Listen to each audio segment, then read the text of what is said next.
Where do you play him? The same agent. Only English people ask that. Only English people ask that about these players. What are you talking about? Where would you play him? Oh my God! No, stop saying "oh my God" for thinking. What I'm saying to you is, where would you put him? No, what I'm saying to you is, he's played every position for England. He hasn't done it. Yeah. We all love him. Right. He's amazing for Man City. What we do is, he hasn't done it for England. What we do is, stop saying "oh my God" every time we treat him like a used car. We basically. He's not a used car. He hasn't done enough for England. He got picked ahead of Saka before Saka. He was in the England team before Saka. He was in the England team before Bellingham. Those two grabbed their chance and took it, and there's no way they're getting left out. Louder. So tell me where he's playing. Why can't Foden and Bellingham play here? Yeah. Like David Silva. Why do you think Foden has to play David Silva and De Bruyne did it for years at City. No one said, and Fernandinho was behind them. No one said, oh, they're shit. That's a bad system. We're open. So would you play that in a big game in a tournament, would you? Oh, you just asked me where I play him. I've told you where I play him. Yeah, but Gal, what you it off? We'll get back to Carragher and Nev in just a quick second, but remember, if you like this video, please like, share and subscribe. Don't forget to click the notification button so that you know when the next Big D video hits. And as ever, if you've got something to say, if something is bubbling up inside of you that you need to express, please put it in the comments. The Big D reads all of the comments and he's always interested in what you have to say. Anyway, in this clip, Nev, Carragher, Keno, Righty, they're all talking about England, Thomas Tuchel's England, and specifically Phil Foden, and how potentially to get the best out of him and whether or not he's done it for England yet. It's quite an interesting and fun little clip because Gary kicks off a little bit. You'll really enjoy it.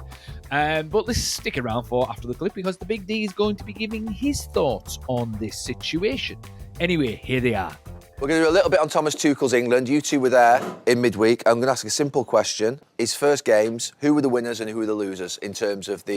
Players, yeah. Who were the winners and who were the losers? Well, obviously, the big plus the other night was James. You think James doing well? The fullback? Yeah, he did a goal. I think Miles Skelly, obviously. Yeah, of course, yeah. Skelly was Lewis Skelly. The two fullbacks done well, yeah. I didn't see anything too different, but that's because the games are easy. That's the problem for England. In their group games, Serbia might be obviously a tough game, but the games are going to be like that. They're going to be dead easy. So, but even the friendlies have got lined up. Like, I think when we're playing, no disrespect, but like Wales in a friendly, I think we need to be playing against like the Germany, the Spains. But even then, it's a friendly, Gillis, one of the same. I know, but I go back when we won the Euros, not to mention it, but that year... Is that when you swore? Yeah. But like, we played against top opposition that year, and like, you beat, say, the likes of Germany, and then you go into the tournament, you've got the belief, you're like, girls, let's just go and do what we did but at the same time, you need to be tested. And remember, this new manager's come in on the back of England getting to a final of a tournament. He's not come in with it's going to be disarray. He's got to tweak things over the next, obviously, year and a half. And his first tough game would be a knockout game at the World Cup. Yes. Did the centre-backs worry you a little bit in the sense? I know they didn't concede a goal, but there was a bit scabby at times, weren't little That can things? happen when you're playing lesser teams. I think that's that concentration level, isn't it? You can pick for just so. That's exactly right, I think it's just concentration. Because I think you could look at someone like Konsa and Mark Gahey, I'd be quite confident with them too. Yeah. I don't know, I'm not sure. You know what I mean? I think in Gahey, the way he can play. I like him, yeah. You know what I mean? I think that if it came down to it and them two had to play, I wouldn't be like, oh no, what are we going to do with our defence? Especially if, like we say, Miles Lewis Skelly's playing on the left, he inverts it. It looks kind of solid. Against top opposition. We'll have to see. Yeah, but we'll have to see because what else we got? True enough. Do you think it's harsh leaving Foden out? No. Oh, the Foden one frustrates us so much. He's not an out-and-out winger. Like, at City... No, because can I just say, at City... No, at City, though... Where do you play him? The same agent. Only English people ask that. Only English people ask that about these players. What are you talking about? Where would you play him? Oh my God! No, stop saying "oh my God" for thinking. What I'm saying to you is, where would you put him? No, what I'm saying to you is, he's played every position for England. He hasn't done it. Yeah. We all love him. He's amazing for Man City. What we do is, he hasn't done it for England. What we do is, stop saying "oh my God" every time we speak. We treat him like a used car. We basically. He's not a used car. He hasn't done enough for England. He got picked ahead of Saka before Saka. He was in the England team before Saka. He was in the England team before Bellingham. Those two grabbed their chance and took it, and there's no way they're getting left out. Louder. So tell me where he's playing. Louder. You're the England manager. You've been on the coaching staff. Tell me where he's playing. Louder. What happens with players like Phil Foden is because they're more flexible and a bit more versatile, because Bellingham has to play where he plays. How can he be flexible, Gal, when he can't? He's not doing it for England. He hasn't done it for 20 England. games, no goals, no assists. How can he be more flexible? Right, what I'm saying to you is because he basically is flexible, he does get moved around. You play him number 10, then you play him left wing, then you play him right wing, and you move him around. It happens with players like that. Scholes He's lucky they're moving him around, because if he'd been just judged in one position, he wouldn't play or have as many caps. We all love Phil Foden. Yeah, he can't play 10. brilliant I'm asking, player. where would you play him? Playing in 10 for England in front of Jude. No, Yeah, no. but he's. That's if- what I'm asking him. No, but I think but if you're playing three in midfield, you could play with Foden and Bellingham. You could play with why could tried that. Right? Why could against Latvia or whoever they played the other day before that? Why could they not play Bellingham, Albania. Bellingham and Foden in there? What do you He mean? could have done with the manager something different. I'm just saying. Yeah. You've asked me where I would play him. I'm saying in those games. What do you mean? Was a second 10? Yeah, 2. That's his It's best a normal position. system. It's 4-3-3. It's not. I'm not coming up with a system here that's wild. It's two players in front of Declan Rice. Don't say 2-10. It's two number 8s or 10s, whatever you want to call it. It's basically that one. Okay. Why can't Foden and Bellingham play here?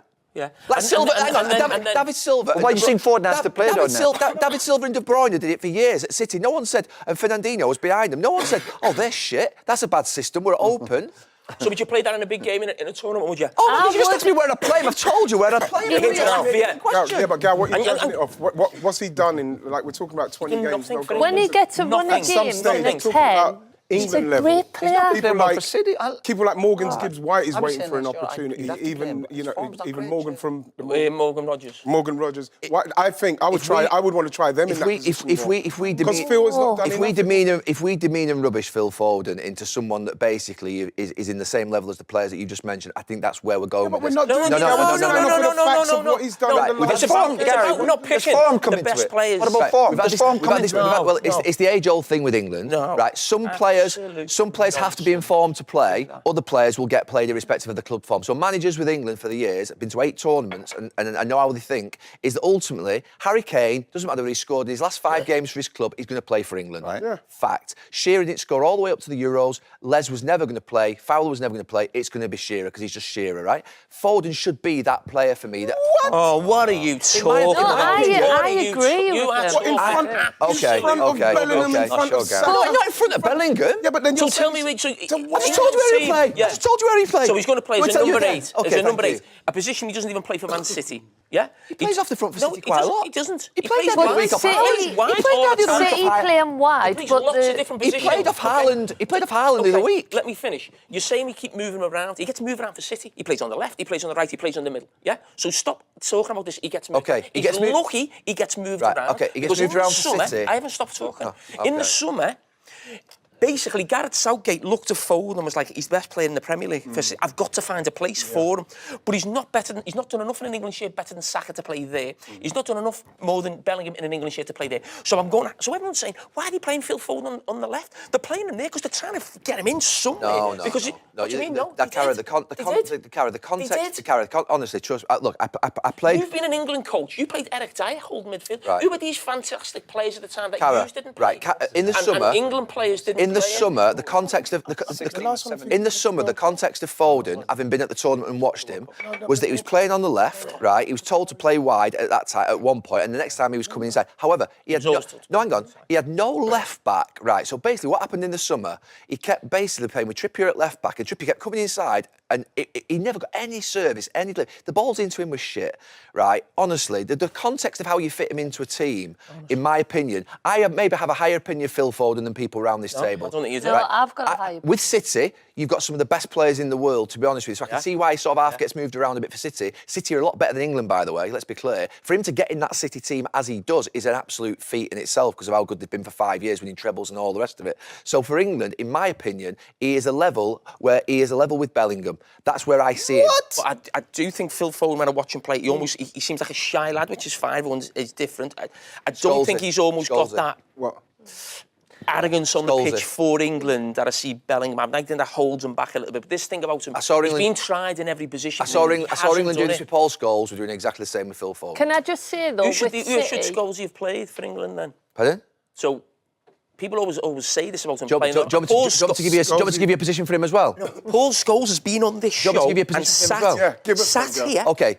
Paul Scholes himself said it. Right, okay. He said I played there a lot. He said it wasn't a problem. Right. I played there a lot for Man Okay. United. I wasn't playing well enough at the time. but read between That's the why lines. Lampard and Gerrard come in. Read between the Well, lines. maybe he's being really humble and he's telling lies. He is being humble. Okay. Let me just fill you in on Paul Scholes. Yes. So when Paul Scholes played with Glenn Hoddle and we played with 3 at the back, 2 wing backs, and we played with 3 in midfield and 2 up top, Paul Scholes was perfect in that 3 in midfield. He had 3 centre backs behind him. him, he played his best football for England because he had a position to play in.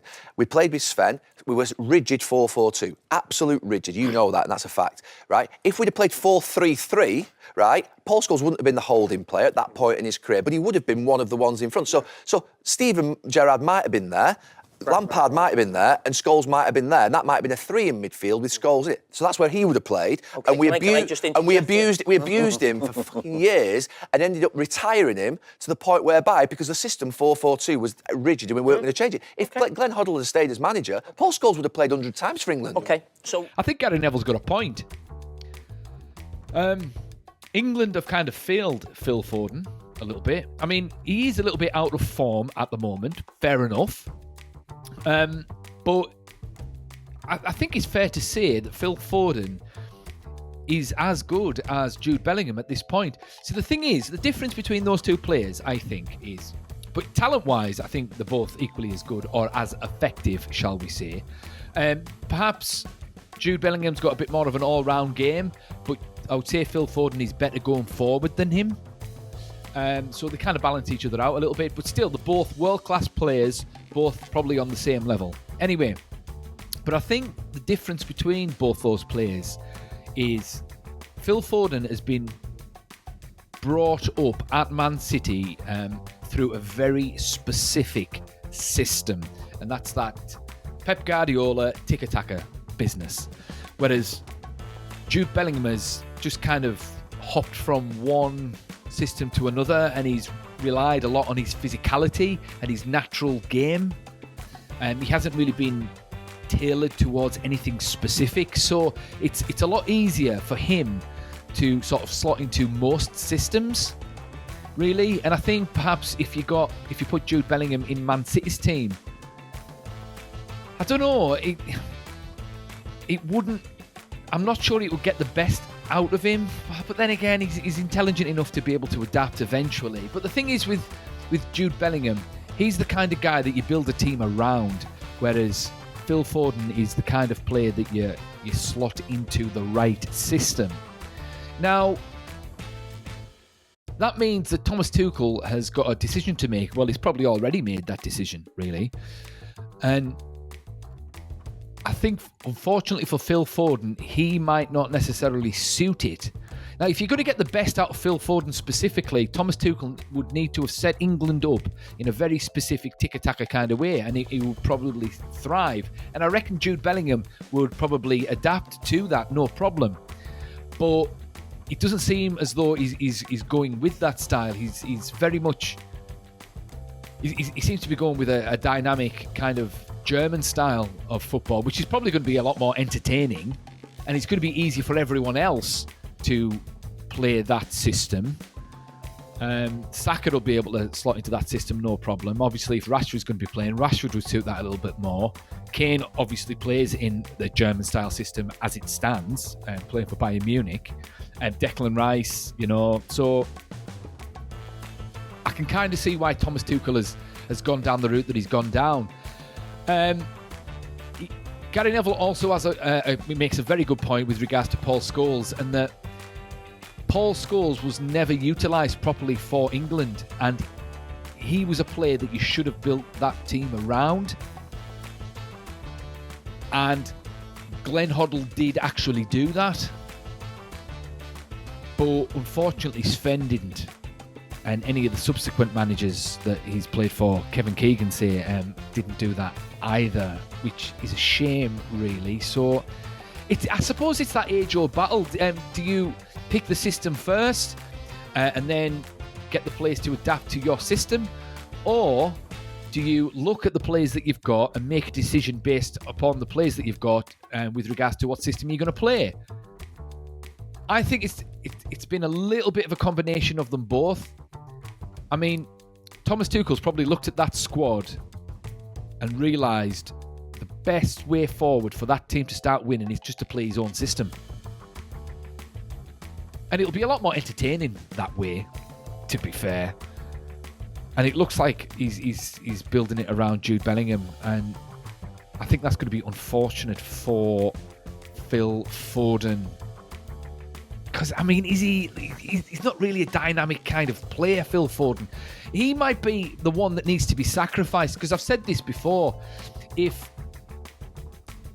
you're going to take over England, you've got to make a couple of big decisions if you're going to be successful as England manager.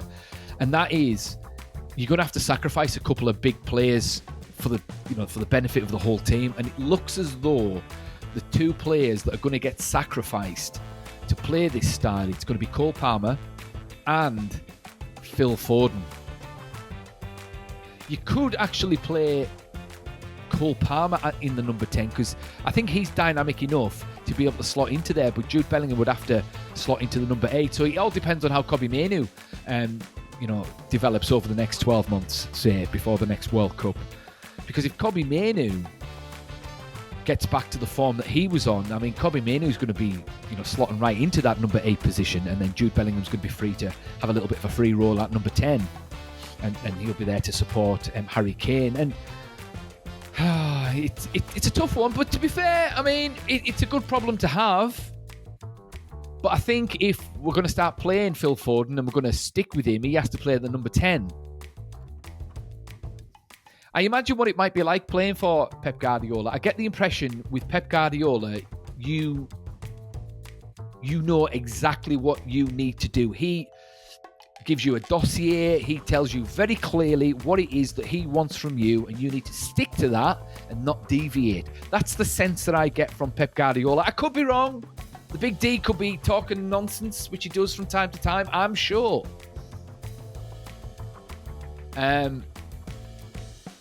So Phil Foden, when he goes to England, he's going to have to do a little bit more improvising and playing on the fly, which he's probably not used to doing, because, as I say, he's been brought up in that Pep Guardiola style. But players like Rashford, players like Harry Kane, players like Jude Bellingham, Declan Rice, Saka, they tend to get given a lot more free rein at their clubs to do, not necessarily to do what they want, but there's room for improvisation there. So when they come into England, it's easier for them to play off the cuff a little bit and get used to new teammates and whatnot. So perhaps that's an issue, but it is a shame that we can't get the best out of Phil Foden. Hopefully, I mean, he might adapt. He might adapt. He might adapt. It just might be a case of he's just out of form at the moment. And I get the impression that come the summer, Pep Guardiola's going to start afresh, and then, obviously they've got a couple of signings in. We'll probably get some more signings in the summer. And they've just come off.